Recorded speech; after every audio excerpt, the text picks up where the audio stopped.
with the late comebacks, but he's floating them down the field, these long passes, and that one is picked again, and it's his second pick of the night, and that's all she wrote. The Rams get the win 27-24. Now we'll just continue to rail against the play calling and the philosophy with a 43-year-old quarterback whose entire career has not been built on throwing the no risk it, no biscuit stuff. Having said that, let me frame the question a little differently for you guys. Rams look awfully good.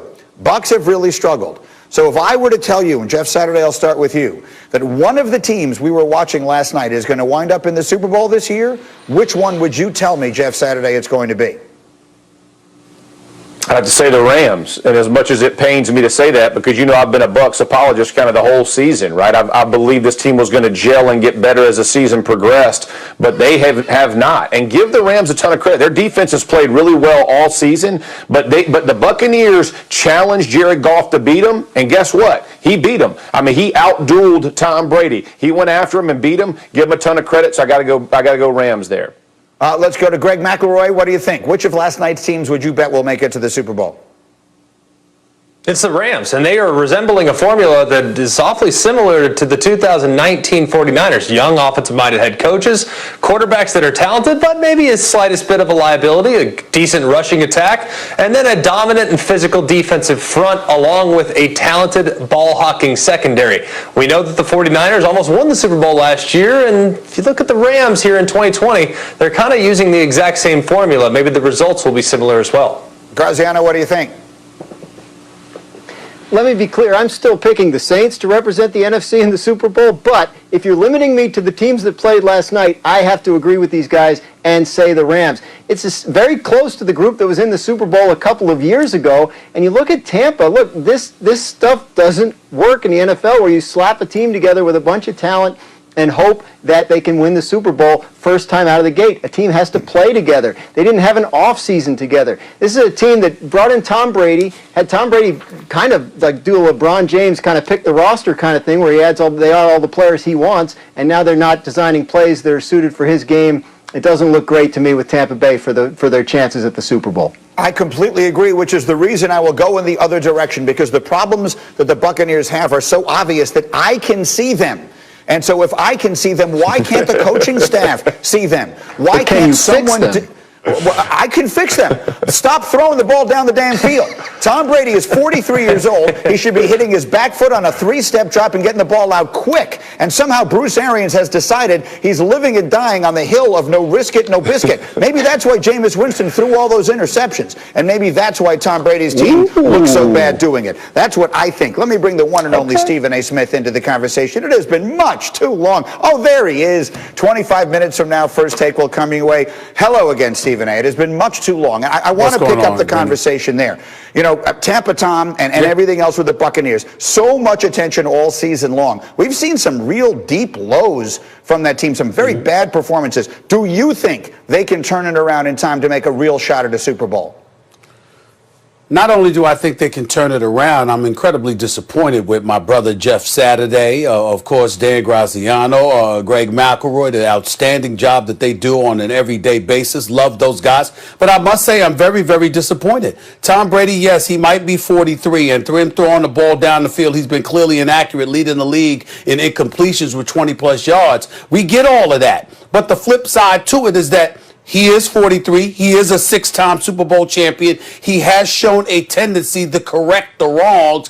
Resume, last time I checked, does matter. All three of those guys are the first people to bring it up. And then when you combine that with the fact that, again, Antonio Brown just arrived. Chris Godwin has been injured to some degree this season, even though he's in there now. Mike Evans is there. Gronkowski is there. O.J. Howard went down like the third or the fourth game of the season. There's been a lot of changes, and thank God somebody has pointed out the job that Bruce Arians is not doing.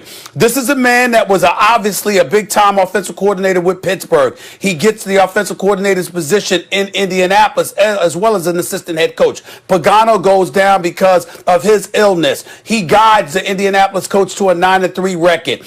That leads to the Arizona job. This man is a veteran. He has been around the league for a very, very long time. He has a resume himself. What about holding him accountable? Just a few seconds ago when I heard somebody bring up, stop throwing the ball down the damn field, did it come from Jeff Saturday? No. Did it come from Graziano, the reporter extraordinaire? No. Did it come from Greg McElroy, who's an analyst extraordinaire? Oh, no. It came from Mike Greenberg. I just don't understand it. It's almost as if everyone is looking for Tom Brady to fall on his face. And I'm saying he has shown throughout his history. Let the brother sit up there and see the mistakes that he make. And when it really, really counts, will he duplicate those mistakes? The answer has been known at least 9 times in 18 years when he went to the Super Bowl in that span. If anybody deserves the benefit of the doubt, I'm saying, can a brother get it? Can he get it? I think he deserves it. Stephen A., you and I, like most geniuses, will not be fully appreciated until after our time, and I will give you the stats as well. He has thrown the ball 20 yards or more down the field more times than any other quarterback in the NFL this season. It is nonsensical. Okay, one more thing I want to bring up with you, if I may. And now that we are sitting here with this opinion that we're sort of melded together in this, I almost feel a little bad doing it. But you know what's about to happen, don't you? You know that based on how terrible this division is, the Dallas Cowboys are going to win the NFC East. Isn't that right? Yeah, you're right. It's very, very sad. It's pretty pathetic. I had one of my best friends, one of my college buddies. His name is Mark Turner.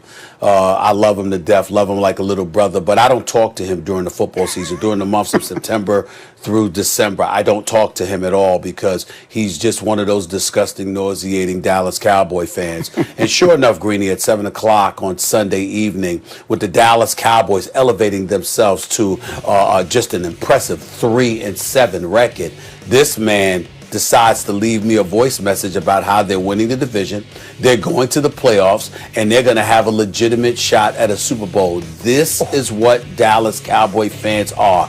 Skunks smell better than Dallas Cowboy fans. The stench that Dallas Cowboy fans leave behind because of how they bloviate about themselves when they have absolutely no reason to do so is just a very, very disgusting thing. But there is a silver lining in all of this. Last year, nothing could be better than last year. There's no way to go but down. Because to lose from Thanksgiving all the way through Christmas was just one of the most beautiful, beautiful holiday seasons I've ever had in my lifetime. Now, they're not doing that, of course, in this particular situation, or at least as we know, they could lose to Washington Thursday. We understand that. But even if they win, why have their season ruined so early? Let them get their hopes up and then let it come plummeting down like it always does. So there is a silver lining. The fact that, guess what? You think for a second that you actually got a shot.